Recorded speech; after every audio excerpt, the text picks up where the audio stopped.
আসসালামু আলাইকুম। সংবাদে আপনাদের সবাইকে স্বাগত জানাচ্ছি। আমি ফিরোজ তোহা। শুরুতেই সংবাদ শিরোনাম। বাংলাদেশের সর্বশেষ গুরুত্বপূর্ণ আপডেট সংবাদে আপনাকে স্বাগত। শুরুতেই সংবাদ শিরোনাম, পরে বিস্তারিত। প্রথমেই জানাবো আলহামদুলিল্লাহ, 15% কমিয়ে বাংলাদেশের উপর যুক্তরাষ্ট্রের নতুন শুল্ক 20% নির্ধারণ, ভারতের উপর 25% নির্ধারণ। বাংলাদেশ থেকে আমদানি করা পণ্যের উপর 35% শুল্ক থেকে শুল্ক 15% কমিয়ে 20% নির্ধারণ করেছে যুক্তরাষ্ট্র। আজ 1 আগস্ট হোয়াইট হাউসের এক ঘোষণায় এই হার উল্লেখ করা হয়। তালিকায় বাংলাদেশ ছাড়াও রয়েছে কয়েক ডজন দেশের শুল্কের হার। এর মধ্যে মিয়ানমারের উপর 40% শুল্ক আরোপ করা হয়েছে।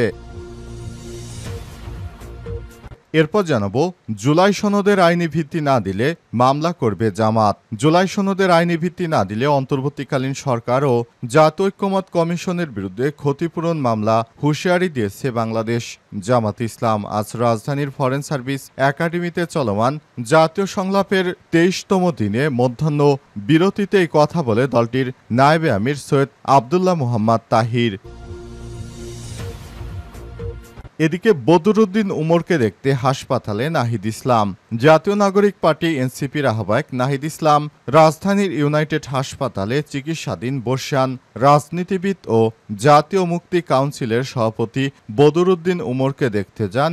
এ সময় তার সঙ্গে উপস্থিত ছিলেন দলের সিনিয়র যুগ্ম আহ্বায়ক আরিফুল ইসলাম আদিব। এছাড়া অন্য নেতৃত্ববৃন্দ উপস্থিত ছিলেন। এদিকে নোয়াখালীতে নিষিদ্ধ সংগঠন ছাত্রলীগের ঝটিকা মিছিল, গ্রেপ্তার 3। নোয়াখালীর বেগমগঞ্জ উপজেলার চৌমুহনী বাজারে ঝটিকা মিছিল করেছে নিষিদ্ধ ঘোষিত সংগঠন ছাত্রলীগের নেতাকর্মীরা। এই ঘটনায় পুলিশ তাৎক্ষণিকভাবে 3 জনকে আটক করেছে। আজ বিকেলে চৌমুহনী রেলওয়ে স্টেশন থেকে বিক্ষোভ মিছিল শুরু করে প্রধান সড়কে ওঠে। এবং সর্বশেষ জানাবো, ট্রাম্পের হুমকির পরই রাশিয়া থেকে তেল স্থগিত করেছে ভারত। ভারতীয় তেল শোধনাগার কোম্পানিগুলো গত সপ্তাহে রাশিয়া থেকে তেল ক্রয় স্থগিত করেছে। বিশেষ করে চলতি মাস থেকে রাশিয়া থেকে তেল ক্রয়ের সুবিধা সংকুচিত হয় এবং মার্কিন প্রেসিডেন্ট ডোনাল্ড ট্রাম্পের নিষেধাজ্ঞার ভয়ে ভারত এই সিদ্ধান্ত নিতে বাধ্য হয়েছে। ভারত এখন আর রাশিয়া থেকে আপাতত তেল কিনবে না বলে সিদ্ধান্ত নিয়েছে। যুক্তরাষ্ট্রের কাছ থেকে ভারত ইতিমধ্যে 25% শুল্ক পেয়েছে। এ কারণে ভারত এই ধরনের সিদ্ধান্ত গ্রহণ করতে বাধ্য হয়েছে। আর বাংলাদেশের উপর 20% শুল্ক আরোপ করায় বাংলাদেশের পণ্য অনায়াসে যুক্তরাষ্ট্রের বাজারে প্রবেশ করতে পারবে। এটি অত্যন্ত গৌরবের বিষয় যে অন্তর্বর্তীকালীন সরকারের প্রধান উপদেষ্টা প্রফেসর ডক্টর মোহাম্মদ ইউনূসের মতো একজন দায়িত্ববান ব্যক্তি বাংলাদেশের শাসনভার পরিচালনা করছেন। প্রিয় দর্শক, এতক্ষণ শুনছিলেন সংবাদ শিরোনাম, এবারে বিস্তারিত। তবে তার আগে বন্ধুরা, অনুরোধ থাকবে এই সংবাদটিতে একটি লাইক দিন।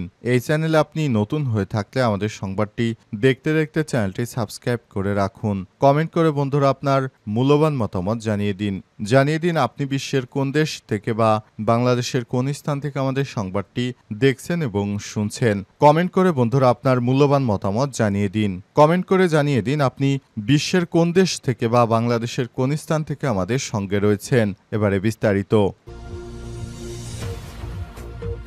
আলহামদুলিল্লাহ, 15% কমিয়ে বাংলাদেশের উপর 20% শুল্ক নির্ধারণ যুক্তরাষ্ট্রের। বাংলাদেশ থেকে আমদানি করা পণ্যের উপর 35% থেকে কমিয়ে 20% শুল্ক আরোপ করেছে যুক্তরাষ্ট্র। 1 আগস্ট শুল্ক নিয়ে হোয়াইট হাউসের এক ঘোষণায় এই হার উল্লেখ করা হয়। তালিকায় বাংলাদেশ ছাড়াও রয়েছে কয়েক ডজন দেশের শুল্ক হার। এ বিষয়ে ব্রিটিশ বার্তা সংস্থা রয়টার্স আজ এক প্রতিবেদনে জানিয়েছে, সিদ্ধান্ত হোয়াইট হাউসের এক ঘোষণায় প্রকাশিত হয়েছে। হোয়াইট হাউসের ঘোষণায় বাংলাদেশ সহ অন্যান্য দেশের উপর শুল্কের পরিমাণ উল্লেখ করা হয়েছে। পাকিস্তানের উপর 19%, আফগানিস্তানের উপর 15%, ভারতের উপর 25%, ব্রাজিলের উপর 10%, ইন্দোনেশিয়ার উপর 19%, মালয়েশিয়ার উপর 19%, মিয়ানমারের উপর 40%, ফিলিপাইনের উপর 19%, শ্রীলঙ্কার উপর 20% এবং ভিয়েতনামের উপর 20% শুল্ক আরোপ করা হয়েছে।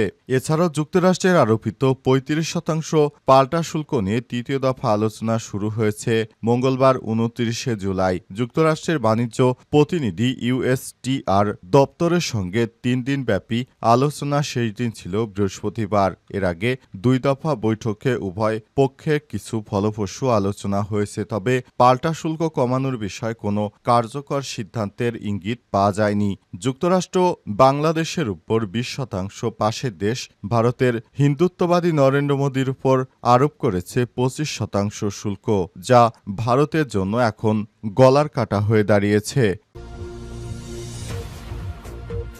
জুলাই সনদের আইনি ভিত্তি না দিলে মামলা করবে জামাত। জুলাই সনদের আইনি ভিত্তি না দিলে অন্তর্বর্তীকালীন সরকার ও জাতীয় ঐক্যমত্য কমিশনের বিরুদ্ধে ক্ষতিপূরণ মামলা করার হুঁশিয়ারি দিয়েছে বাংলাদেশ জামাতে ইসলাম। বৃহস্পতিবার ৩১শে জুলাই রাজধানীর ফরেন সার্ভিস একাডেমিতে চলমান জাতীয় সংলাপের ২৩তম দিনের মধ্যাহ্ন বিরতিতে এই কথা বলে দেশটির নায়েবে আমির সৈয়দ আবদুল্লাহ মোহাম্মদ তাহের তিনি বলেছেন, বিএনপি বলছে সনদের আইনি ভিত্তি নেই, কিন্তু আমরা তা মনে করি না। শুধু প্রতিশ্রুতি দিয়ে চলবে না, সনদের আইনি ভিত্তি না থাকলে এটি মূল্যহীন হয়ে পড়বে। তাই আমরা কমিশন ও সরকারের বিরুদ্ধে ক্ষতিপূরণ মামলা করব। আবদুল্লাহ মোহাম্মদ তাহের বলেন, এই সংলাপে অংশগ্রহণ করে আমরা যে সময় শ্রম ব্যয় করছি তার কোনো মূল্য থাকবে না। যদি বাস্তবায়ন না হয়, শুধু সই করে থেমে গেলে এটা এক ধরনের প্রহসন হবে। জাতিসংঘে এমন তামাশা আমরা আর হতে দেব না। সংলাপে নির্বাচন পদ্ধতি প্রসঙ্গে জামাতের এই নেতা বলেন, আমরা নিম্নকক্ষ এবং উচ্চকক্ষ প্রফেশনাল রিপ্রেজেন্টেশন বা পিআর চাই। গত ৪৫ বছর ধরে বাংলাদেশের মানুষের ভাগ্যের কোনো উন্নয়ন হয়নি। সমস্ত কিছু দলীয়করণ, দখল দূষণ, ভুয়া নির্বাচন ও ভোটারবিহীন নির্বাচনের অপসংস্কৃতি গড়ে উঠেছে। তাই পিআর পদ্ধতির বিকল্প নেই। তিনি আরও বলেন, আফ্রিকা, ইউরোপ, আমেরিকা, এশিয়া প্রতিটি মহাদেশেই পিআর পদ্ধতি চালু আছে। এটি গরিব বা ধনী নয়, এটি বৈশ্বিক বাস্তবতা। এমনকি অনেক দেশে প্রতি বছর নতুন করে এই পদ্ধতি গ্রহণ করছে। আমরা স্পষ্টভাবে বলেছি, আমরা পিআর চাই। অধিকাংশ দলও এর পক্ষে রয়েছে। সুতরাং এসব বিষয় নিয়ে কোনো ছেলে খেলা চলবে না বলে মন্তব্য করেছে বাংলাদেশ জামাতে ইসলাম। বদরুদ্দিন উমরকে দেখতে হাসপাতালে নাহিদ ইসলাম। জাতীয় নাগরিক পার্টি এনসিপির আহ্বায়ক নাহিদ ইসলাম রাজধানীর ইউনাইটেড হাসপাতালে চিকিৎসাধীন বর্ষিয়ান রাজনীতিবিদ ও জাতীয় মুক্তি কাউন্সিলের সভাপতি বদরুদ্দিন ওমরকে দেখতে যান। এ সময় তার সঙ্গে উপস্থিত ছিলেন দলের সিনিয়র যুগ্ম আহ্বায়ক আরিফুল ইসলাম আদিব। এনসিপির নেতৃত্ববৃন্দ জনাব বদরুদ্দিন ওমরের স্বাস্থ্যের খোঁজখবর নেন এবং তার দ্রুত আরোগ্য কামনা করেন। তিনি শীঘ্রই সম্পূর্ণ সুস্থ হয়ে জাতীয় রাজনীতিতে তার অবদান অব্যাহত রাখবেন বলে তারা প্রত্যাশা ব্যক্ত করেছেন। উল্লেখ্য, ৩১শে জুলাই সন্ধ্যায় রাজধানীর গুলশানে ইউনাইটেড হাসপাতালে চিকিৎসাধীন বাংলাদেশ জামাত ইসলামের আমির ডাক্তার শফিকুর রহমানকেও দেখতে যান জাতীয় নাগরিক পার্টি এনসিপির আহ্বায়ক নাহিদ ইসলাম। এ সময় নাহিদ ইসলাম ওই ব্যক্তির প্রতি সমর্থন জানিয়ে বলেন, আপনাদের মতো বর্ষীয়ান রাজনীতিবিদ ছিল বলেই বাংলাদেশের মানুষ এখনো সুন্দরভাবে বাঁচতে পারছে। তা না হলে বাংলাদেশের মানুষের উপর যে কালো ছায়া নেমে এসেছিল তারা কোনোভাবেই বাঁচতে পারত না। সুতরাং আপনাদের মতো রাজনৈতিক ব্যক্তিত্বদের খুবই বড় প্রয়োজন বাংলাদেশে, যেটা বাংলাদেশের মানুষের জন্য খুবই সৌভাগ্যের ব্যাপার।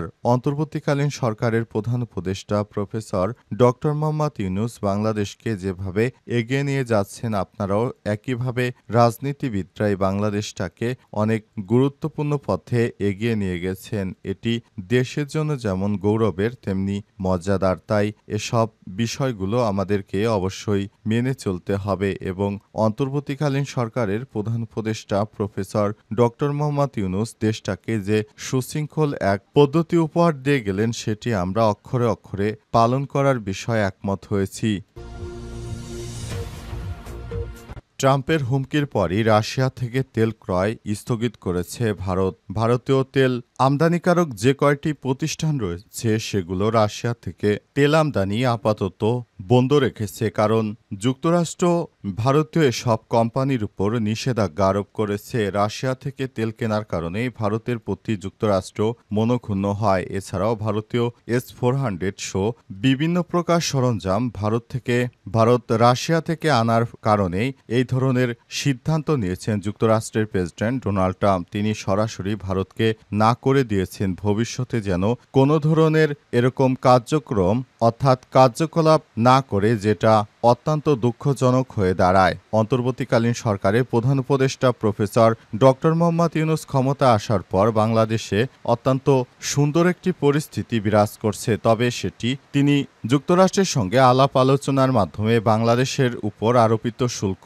কমিয়ে দেশটাকে তিনি বাঁচিয়ে দিয়েছেন। অন্তর্বর্তীকালীন সরকারের প্রধান উপদেষ্টা প্রফেসর ডক্টর মোহাম্মদ ইউনূস ক্ষমতায় আছেন বলে তিনি বাংলাদেশটাকে অত্যন্ত সুন্দরভাবে সাজাতে পেরেছেন বলে মন্তব্য করছে অনেকেই। অন্তর্বর্তীকালীন সরকারের প্রধান উপদেষ্টা প্রফেসর ডক্টর মোহাম্মদ ইউনূস দেশটাকে খুবই ভালোবাসেন। তার মতো এরকম যোগ্য একজন নেতৃত্ব আছে বলে বাংলাদেশ এখনো অনেক সুন্দর অবস্থানে রয়েছে।